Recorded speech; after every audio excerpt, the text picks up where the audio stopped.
Bonnie Haim.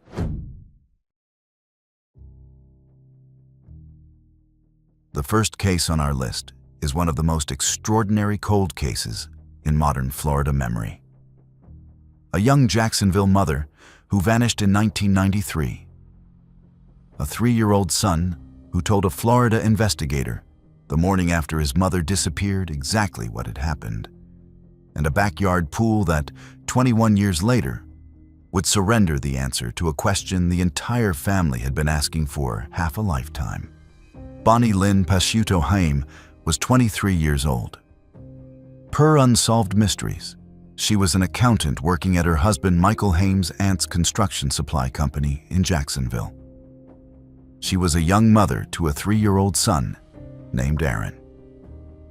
By the first week of January 1993, she had been preparing, secretly, to leave Michael. She had opened a hidden bank account. She had left cash with friends. She had put down a deposit on a new apartment.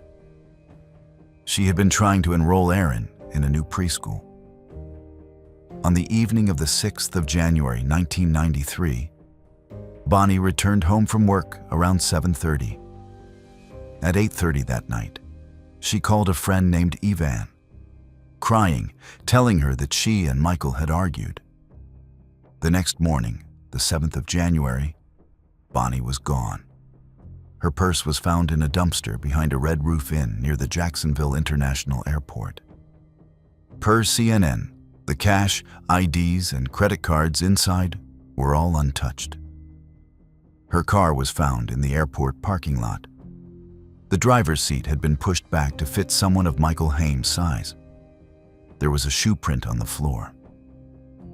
How does a young accountant, with cash hidden away, an apartment lined up, and her son's preschool already chosen, vanish in a single night? With her purse intact and her car at the airport, while Michael Haim was the only adult known to have been in the home that evening? The answer was that, the day after Bonnie disappeared, a Florida Department of Children and Families investigator interviewed 3-year-old Aaron. Per the 2015 arrest affidavit cited by CNN and Fox News, the small child told the investigator, "Daddy hurt Mommy. Daddy placed Mommy in timeout. My daddy could not wake her up." He told the investigator his mother's car was in the lake. He told her Michael had thrown a shotgun out of the car. In 1995, Aaron led his foster mother to the specific bridge from which a shotgun matching one found in Michael's home was recovered from the water below. The criminal case did not move. Bonnie was officially declared legally dead in 1999. Michael's parental rights were terminated. Aaron was adopted by a couple named Jeannie and Ronnie Fraser. He took their surname, becoming Aaron Fraser. In April 2005, Circuit Judge Brad Stetson, ruling in a wrongful death civil suit, found that there was clear and convincing evidence Michael Haim had ended his wife's life, ordering Michael to pay $26.3 million. Aaron was awarded the family home on Dolphin Avenue. In December 2014, while renovating that same childhood home and demolishing the backyard pool and outdoor shower, Aaron unearthed something. He testified later, per Inside Edition, that he had accidentally busted open a bag and seen something he described as a coconut. He picked it up. It ended up being the top portion of his mother's skull. Looking back into the hole, he could see teeth. Investigators recovered the rest of the skeletonized remains. A .22 caliber shell was found with them. Michael Haim had owned a .22 caliber rifle. Michael Haim was arrested on the 24th of August 2015 in North Carolina with the help of United States Marshals and was extradited to Jacksonville. The criminal trial began on the 8th of April 2019. Prosecuted by Assistant State Attorneys Alan Mizrahi and Mac Heavener, Mizrahi told the jury that the truth had always been out there, buried in their backyard. 2 jailhouse informants testified Michael had confessed. On the 12th of April 2019, the The jury convicted Michael of second-degree murder after about 90 minutes of deliberation. On the 21st of May, 2019, Circuit Judge Stephen Whittington sentenced him to life in prison, departing upward from the guideline range on the basis of the severe trauma to Aaron. The Florida First District Court of Appeal upheld the conviction in May 2021. As of late 2025, Michael Haim is incarcerated at Madison Correctional Institution. Aaron Fraser lives in Florida with his wife and family. While the Bonnie Haim case turned on a child's disclosures the morning after his mother disappeared, the next case turned on something almost identical. A 3-year-old daughter found barefoot in a parking lot, blood on her feet, who told a Good Samaritan exactly who had been with her mother the night before. Lintel, Washington. The next case took place in Baton Rouge, Louisiana, in the summer of 2016. A beloved Baton Rouge Teacher of the Year, an assistant principal at her own school who was the secret father of her unborn child. A 3-year-old daughter found wandering barefoot in a parking lot the morning after, and a forensic search of the killer's phone that uncovered an internet history nobody had asked him about. Lintel, Washington, was 40 years old. Per ABC News 2020, she was an instructional specialist at Brookstown Middle Magnet Academy in Baton Rouge. She had been named the East Baton Rouge Parish School System's 2014 to 2015 Teacher of the Year. She was a single mother to a young daughter, age 3, and was 7 months pregnant with her second child. The man who would end her life was Robert Javante Marks, the assistant principal at Lintel's own school. Marks was married. He was the secret father of her unborn child. On the evening of the 8th of June 2016, Lintel met Marks at a Walmart parking lot in Baker, Louisiana. At about 9:45 that night, cell phone records would later place both their phones together for 15 minutes near a small town called Ramah, Louisiana, in Iberville Parish. After that, Lintel did not return home. The next morning, on the 9th of June, a Good Samaritan named Leslie Parms found Lintel's young daughter wandering barefoot in a Baton Rouge parking lot. The girl had blood on her feet. Beside her was Lintel's blood-spattered car. 5 days later, on the 14th of June 2016, Lintel's body was found in an irrigation ditch by a sugarcane field in Iberville Parish. Per WAFB, the East Baton Rouge Parish coroner, Dr. Bo Clark, determined she had ended her life by gunshot wound to the head. The unborn child showed no trauma, but did not survive. How does a Baton Rouge Teacher of the Year, 7 months pregnant, end up in a sugarcane field in Iberville Parish? After a 15-minute meeting in a Walmart parking lot with a man whose own school district had elevated him to assistant principal? The answer came from the 3-year-old daughter. On the 911 call and in her subsequent forensic interview, the small child said, in her own words, that Mr. Robbie had put the blood there, that Mr. Robbie had hurt her mother, that her mother was asleep by a lake, that she had heard a boom. Per ABC News, Parms told 2020 later that she had asked the small girl where her mother was, and the girl had pointed to her mother's car. Investigator Chuck Smith of the East Baton Rouge District Attorney's Office told 2020 that on the call, you could hear the small girl's own voice saying her mother was asleep by a lake. Investigation proceeded from there. Marks claimed he had met Lintel briefly and then gone to a restaurant called Twin Peaks. Per ABC News, no surveillance corroborated the alibi. A second girlfriend, named Tramika Jackson, came forward. She had unwittingly picked Marks up in a Walmart parking lot near where the small girl was found. A forensic examination of Marks' devices showed that he had researched the killings of pregnant women on the day Lintel's pregnancy had been confirmed. He had also purchased a gun shortly before. The case was originally indicted in East Baton Rouge in 2016. In December 2020, it was transferred to Iberville Parish, where the killing was believed to have actually occurred. Per the advocate, the trial began on the 14th of December, 2021. Prosecuted by the 18th Judicial District District Attorney Tony Clayton. Clayton later told 2020 that he had told the jury he was going to pull up Mark's Google records, his phone records, his computer, put it all in a pot, cook it up, and serve it to him cold. On the 17th of December 2021, after 35 minutes of deliberation, the jury convicted Marks of second-degree murder, second-degree kidnapping, first-degree feticide, aggravated kidnapping of a child, obstruction of justice, carjacking, and 4 counts of illegal use of a weapon. On the 10th of February 2022, Marks was sentenced to life without parole. His wife filed for divorce after the verdict. He is currently incarcerated at the Louisiana State Penitentiary at Angola. Lintel's daughter, now 12, lives in Louisiana with her father, a man named Darren Glasper. Glasper told 2020 after the verdict that his daughter sometimes told him she missed her mother and wished her mother was here, and that he told her he did too, but that her mother was in heaven with the angels now.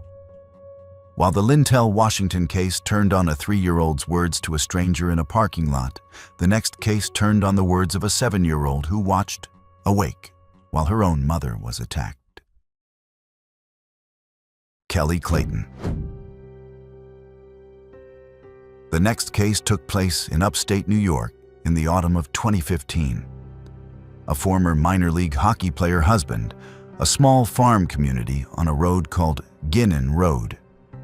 A wife whose life was ended in her own kitchen in the early hours of a Tuesday morning, and a 7-year-old daughter who told a Steuben County sheriff that she could identify the man in the mask because his eyes had looked just like her father's. Kelly Elizabeth Stage Clayton was 35 years old. Per CBS News, she was a mother of 2, the older a daughter, the younger a son, and she lived with her family on Ginnon Road in the small town of Caton, New York.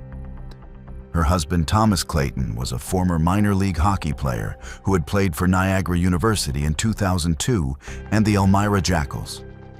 In the early hours of the 29th of September 2015, around 12:39 in the morning, Thomas called 911 to report a home invasion.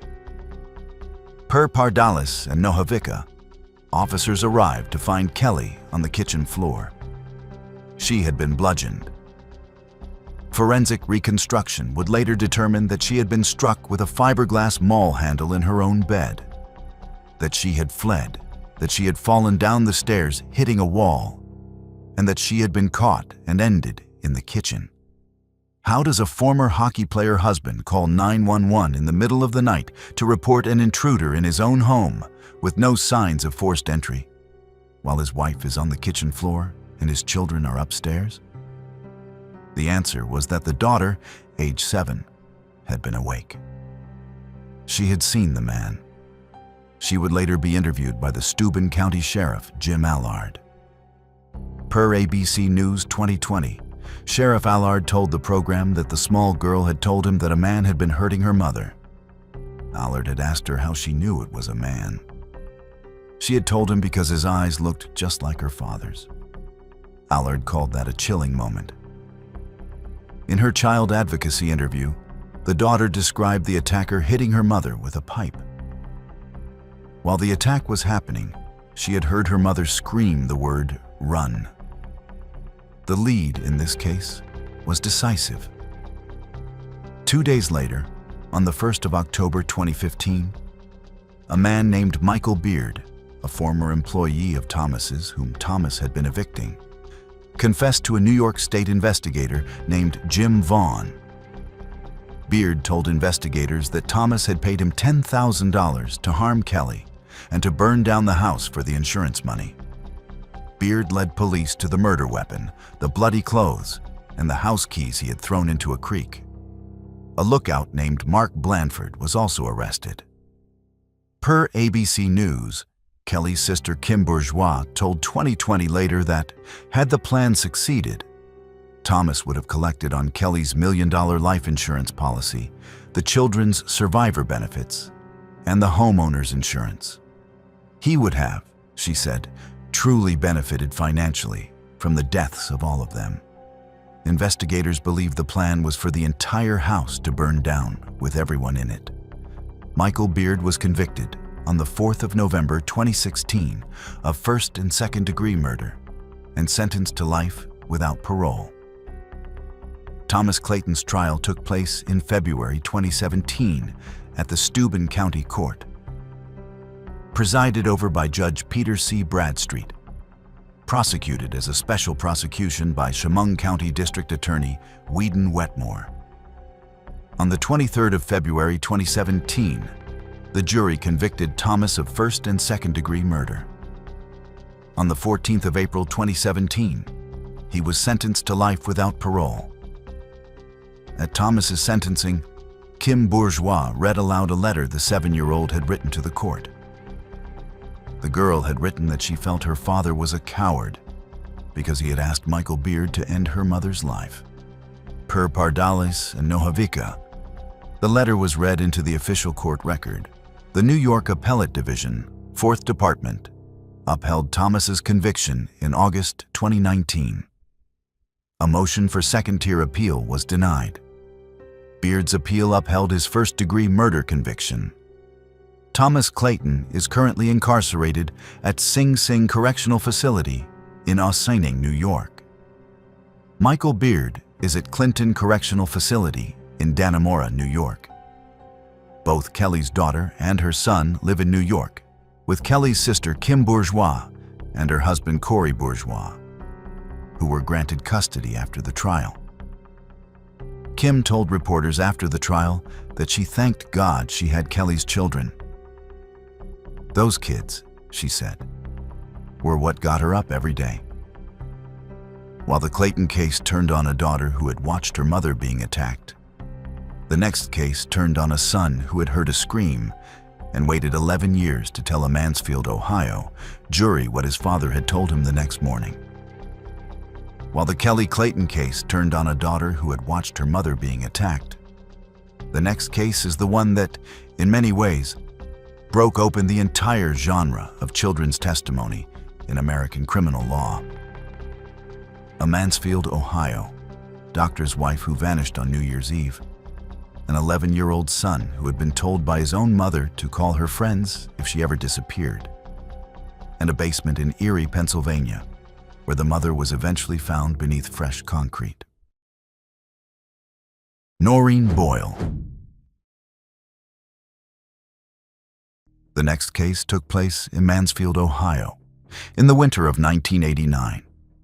A prominent osteopathic physician, his stay-at-home wife who had filed for divorce just weeks earlier, his pregnant girlfriend in Erie, Pennsylvania, an 11-year-old son who heard a scream in the night, and a basement excavation that turned up the missing wife wrapped in a green tarp beneath fresh concrete.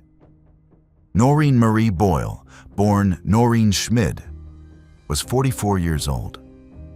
Per Wikipedia, she had been a former dental hygienist, a stay-at-home mother, and a Mansfield socialite.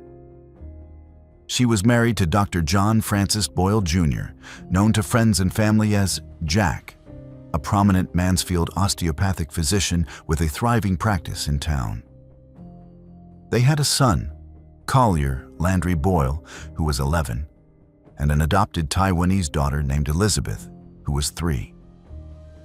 In November 1989, Noreen filed for divorce.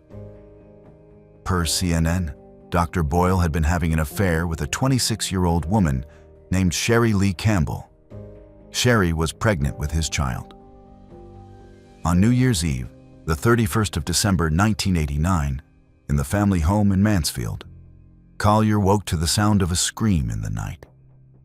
The next morning, he confronted his father about it. Per Oxygen, his father told him only that Mommy had taken a little vacation. Collier had also, per CNN, been hiding phone numbers his mother had given him in a stuffed Garfield cat. Noreen had warned her son in the weeks before her disappearance that if his father were ever to say that she might have left, he He was to call all her friends and have them contact the police. How does a Mansfield doctor's wife, with her divorce already filed and her son already warned, vanish on New Year's Eve in her own home, while the only adult known to have been in the home was her husband? The answer was that the next morning, Collier knew exactly what to do. He took the phone numbers his mother had hidden in the stuffed Garfield cat. He found Mansfield Police Detective David Messmore. He told the detective everything. Then, in the days that followed, Collier did one more thing. He searched his father's truck. Inside, he found photographs of his father embracing Sherry Lee Campbell, who was visibly pregnant next to a fireplace in a house Collier did not recognize. Per CNN, Detective Messmore traced the unfamiliar house in the photo to a property his father was buying in Erie, Pennsylvania. 3 weeks after Noreen's disappearance, police excavated the basement of the Erie house. Beneath fresh concrete, beneath a half-built shelf, they found Noreen's body. She had been wrapped in a green tarp. Her head was covered with a white plastic bag. She was wearing the custom Rolex watch her husband had given her. The watch's date had stopped on the 31st of December. Dr. John Boyle's trial was held in June 1990, prosecuted by James Mayer Jr., before Judge James Henson at the Richland County Common Pleas Court.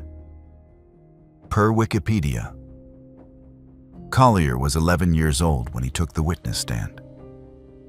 He was the prosecution's key witness. He testified about the scream he had heard in the night, about his father's words to him the next morning, about the photographs in the truck, and about the affair with Sherry Lee Campbell. The jury convicted Dr. Boyle of aggravated murder and abuse of a corpse.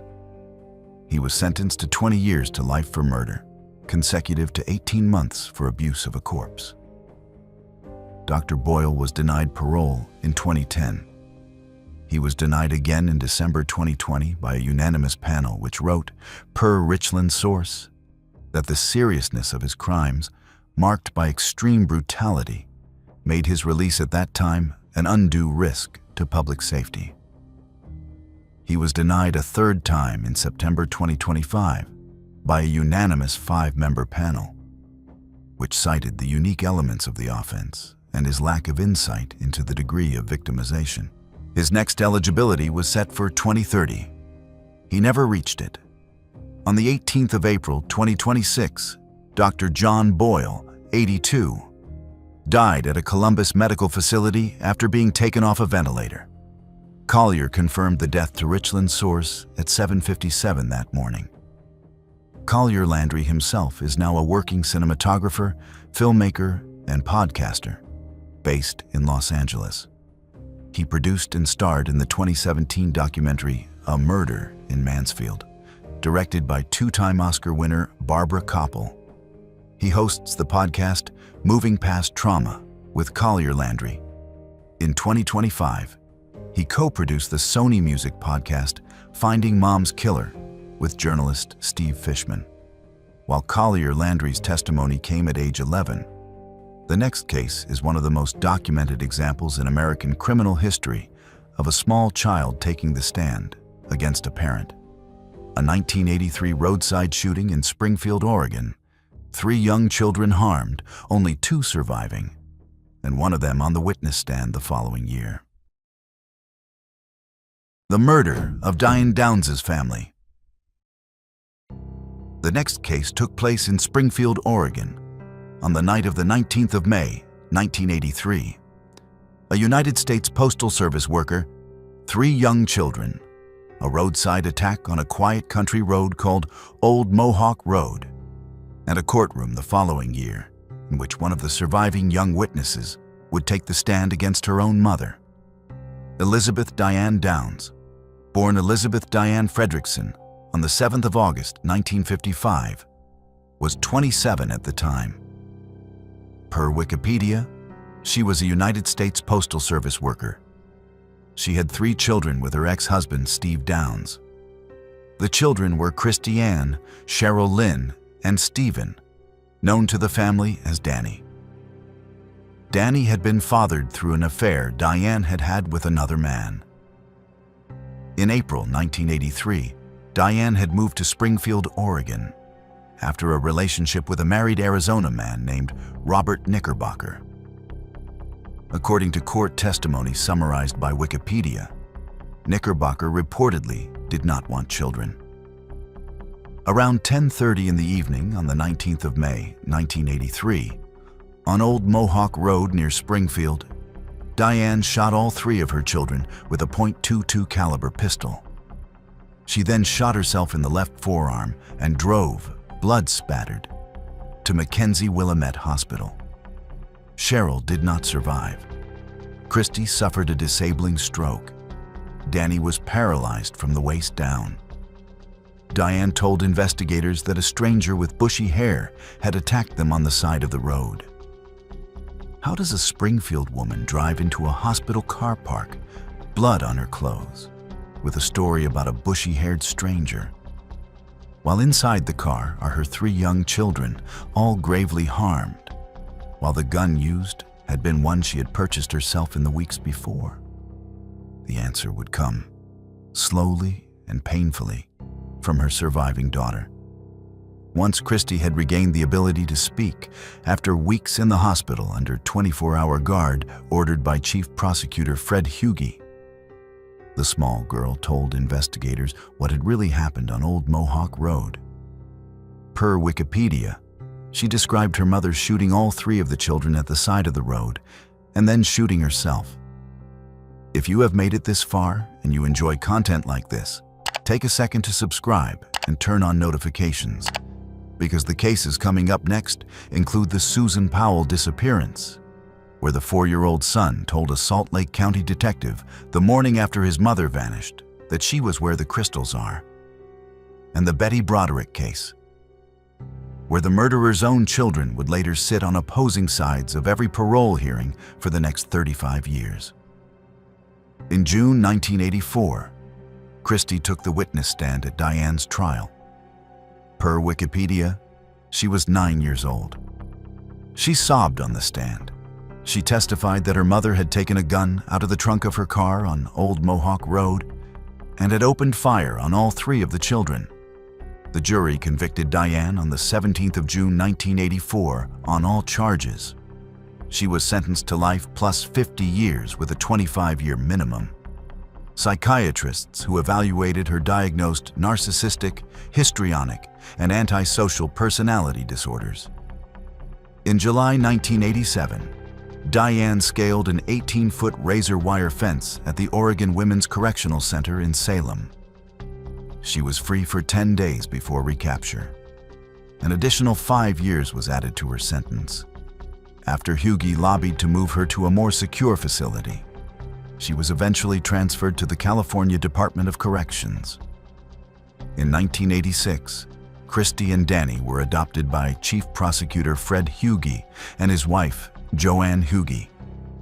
Per Wikipedia, Christy would later marry, become a mother of 2, and name her own daughter Cheryl in honor of her late sister. Danny is a computer enthusiast who lives quietly in Oregon. A 4th child, named Amy Elizabeth, conceived during the investigation by artificial insemination, according to Diane, was born after the trial. She was adopted by another family and renamed Rebecca Babcock. Diane has had her parole denied 4 times. She was denied in 2008.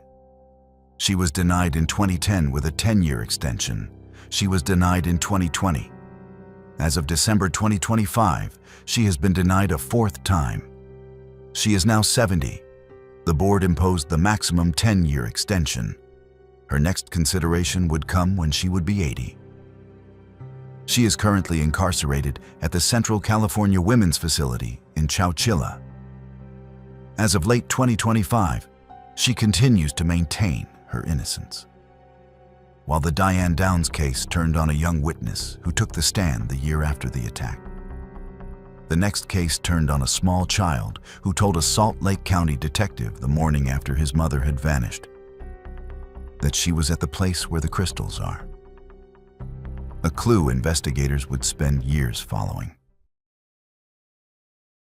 Susan Powell. The next case took place in West Valley City, Utah, in December 2009. A Wells Fargo Investments employee, mother of two. A husband whose home police would search and find wet sofas drying with electric fans. A 4-year-old son who told a Salt Lake County detective exactly where to look. And a tragedy that would, 2 years later, leave both small witnesses and their father dead, and the case forever, in many ways, unresolved. Susan Cox Powell was 28 years old. Per Wikipedia, she was an employee at Wells Fargo Investments in West Valley City, Utah. She was the mother of 2 small boys. She was married to a man named Joshua Powell. In June 2008, Susan had written a handwritten will that warned that if she were to die, it might not be an accident, even if it looked like one. She wrote that she did not trust her husband. On the 6th of December 2009, Susan was last seen at her West Valley City home around 5 in the evening by a neighbor. The next morning, neither she nor Josh went to work. The boys were not at daycare. When West Valley City Police entered the home, they found wet spots on the couch with 2 box fans drying them. Josh told investigators he had taken the boys camping in a Utah desert at midnight in freezing temperatures. How does a Wells Fargo employee, last seen by a neighbor at 5 in the evening, vanish overnight while her husband is, by his own account, taking 2 young boys camping in a Utah desert in freezing temperatures in the middle of winter at midnight? The answer came, in part, from the small boys themselves. Per KSL Television's Cold podcast reporting, on the 7th of December, Detective Ellis Maxwell interviewed the older boy, age 4, at the Salt Lake County Children's Justice Center. The small child told the detective that his mother had stayed at Dinosaur National Park. He told him she had stayed at the place where the crystals are. Police interpreted that to mean Topaz Mountain or the Dugway geode beds. They would spend years searching that area. A teacher reported that weeks later, the small boy said that his mother was now dead. Several months after that, Susan's parents reported that the younger boy, age 2 at the time, had drawn at daycare a picture of a van with 3 people in it. He told the daycare staff that his mother had been in the trunk. In a March 2010 second forensic interview with the same detective, the older boy said something else. Per the Cold podcast, the boy told the detective they could not talk about Susan or about camping. He said he always kept things as secrets. He said he was done. Investigation found other things. Josh's keys, wallet, and phone had all been left at the home. The minivan was gone. There was a melted metal object hidden in a floorboard compartment of Josh's minivan. Per the Cold podcast, Josh had visited an air gas store in South Salt Lake on the 30th of November 2009, exactly 1 week before Susan vanished. He had purchased oxyacetylene torch equipment. The store employee provided police with the receipt and the closed-circuit television footage. Josh's brother, Michael Powell, sold his Ford Taurus to a wrecking yard in Pendleton, Oregon, shortly after Susan disappeared. A cadaver dog hit on the trunk of that car. Michael himself died by suicide in 2013. On the 5th of February 2012, during a court-ordered supervised visit at Josh's rental home in Graham, Washington, a social worker named Elizabeth Griffin Hall arrived to drop off the 2 boys. Josh locked her out of the home. Per Wikipedia, he then ignited the house. All 3 inside, Josh and the 2 small boys, did not survive. Josh's father, Stephen Powell, was convicted of voyeurism in May 2012 and of possession of child pornography in 2015. He died in July 2018 of natural causes. The Cox family, Susan's parents, Chuck and Judy Cox, sued Washington State's Department of Social and Health Services. After being initially dismissed in 2015 and revived by the Ninth Circuit in 2019, a Pierce County jury found DSHS negligent in July 2020 and awarded $98.5 million. In 2024, the Washington Court of Appeals reinstated the full $98.5 million verdict. Susan's body has never been found as of 2026. The Cox family runs the Susan Cox Powell Foundation. Their advocacy contributed to Utah's 2024 passage of Ohm's Law, requiring family courts to consider domestic violence evidence in custody decisions. While the Susan Powell case ended with the witnesses themselves silenced, the closing case on our list went the other direction entirely. 4 adult children who, for nearly 35 years, would sit on opposing sides of every parole hearing their mother ever faced. Betty Broderick's children. The closing case on our list took place in San Diego, California, in November 1989. A prominent malpractice attorney, his bitter divorce, his second wife of less than 7 months, the bedroom in which both of them had been ended, and the 4 adult children who, for the next 35 years, would sit on opposing sides of every parole hearing their mother would ever face. Elizabeth Ann Broderick, known throughout her life as Betty, was born on the 7th of November 1947 in Bronxville, New York. Per Wikipedia, in 1969, she married Daniel Broderick III. Dan would go on to become a prominent San Diego medical malpractice attorney, eventually serving as president of the San Diego County Bar Association. They had 4 children named Kim, Kathy Lee, Daniel IV, and Rhett. In the autumn of 1982, Dan hired a 21-year-old Dutch-American legal assistant named Linda Kolkina. By October 1983, Betty had begun to suspect an affair. Dan denied it for 2 years before moving out and confessing.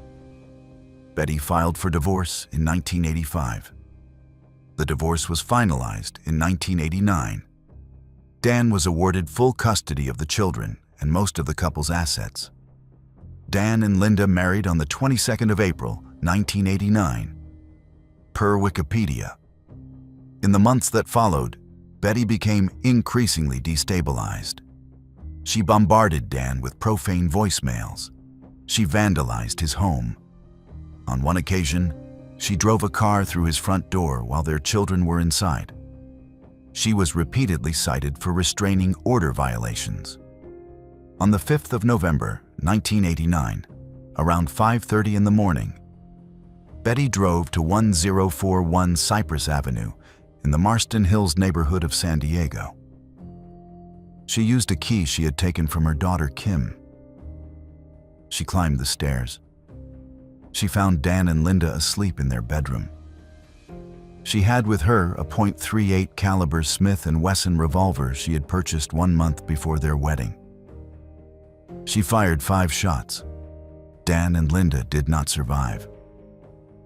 How does a former San Diego socialite, with 4 children at home, end the lives of her ex-husband and his second wife in their own bedroom in a city where she had spent her entire adult life? With a gun she had bought herself a month before the wedding she had not been invited to? The answer would, in many ways, never fully arrive. At her first trial, in 1990, the jury hung. The foreman was quoted afterwards as saying of the shootings that they had simply wondered why it had taken her so long. At her second trial, on the 11th of December 1991, Betty was convicted of 2 counts of second-degree murder with a firearm enhancement.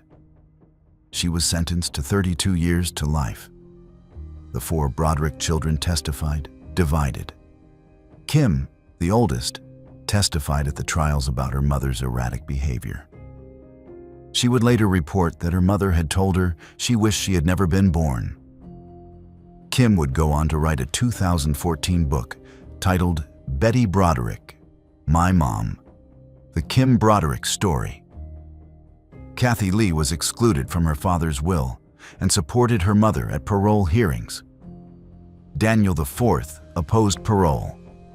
Rhett, the youngest, supported parole. He told Oprah Winfrey in 2005 that his mother was a nice lady, that everyone there would like her if they spoke with her on any topic other than his father, and that keeping her in prison was not really helping her.